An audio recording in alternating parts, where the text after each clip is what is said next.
Alamdарды жараткан Аллах Субхану ва Таалага чексиз мактоолор. Жана анын сүйүктүү пайгамбары, биздин мусулмандардын пайгамбары Мухаммад саллаллаху алейхи вассаламга салам салаваттарыбыз болсун. Ассаламу алейкум ва рахматуллахи ва баракатух. Урматтуу менин интернеттеги досторум. Аллах Таала бизди адам деген намга татыктуу динин жөнөтүп, жана ошол дин менен биз адам деген сыпатка ээ болдук. Ошол дини менен биз мусулманбыз деп сыймыктанабыз. Жана ушул диндин нормаларына баш ийип жашасак бу дүйнөдө Аллах бизге бейишти убада кылды. Жана анын сүйүктүү пайгамбары биз мусулмандарды мусулманга бир тууган деген хадисти айтты. Мусулманга бир тууган болгон хадисте мусулман тажик болобу, кыргыз болобу, өзбек болобу, татар болобу, кавказ болобу, араб болобу, ла иляха иллаллах Мухаммаду Расулулла дегендин бардыгы бизге ага, ини болуп эсептелет. Мына кайсыдыр бир дин душмандарынын, кайсыдыр биздин өлкөбүздүн ичибиздеги койнунда котор ташы бар кара мүртөстөрдүн жаман ойлору ишке ашпады. Эки мусулман калкты ортодон чыр чыгарып кагыштырышка аракет кылды, бирок бизди эмне кармап калды?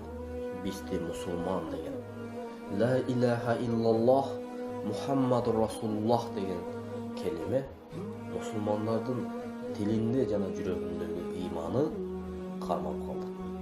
Мына бүгүн тажик аксакалдары, кыргыз аксакалдары келип сүйлөшүүлөр болуп, мусулмандардын границасы, ортодогу талаш болуп аткан маселелер чечилип, жол ачылып, мына кадимкидей мамиле түзүлүп баштады. Биз кылым карыткан элбиз. Биз Маназ атабыздын урпактарыбыз. Маназ атабыздын аялы Ханеке энебиз бул тажик болгон. Мусулмандын бир тууганы. Мусулман дегенде сен кыргызсың, кыргыздыгың үчүн гана сен мусулман эмессиң. Сен ыйманга, исламга келгендиң үчүн кыргыз мусулмансың. Сен тажиксиң, тажик эле болгондуң үчүн кыйын эмессиң. Сен мусулманчылыкка баш ийгендиң үчүн, динге бекем болгондуң үчүн мусулман бир туугансың бизине. Сен өзбексиң, өзүңчө бек эмессиң.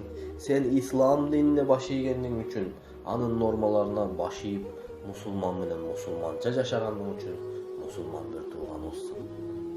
Биз бардыгыбыз казак болобу, өзбек болобу, тажик болобу, дунган болобу, уйгур болобу, жер жүзүндөгү ла иляха иллаллах Мухаммаду Расулулла дегендин бардыгы биздин мусулман бир туугандарыбыз.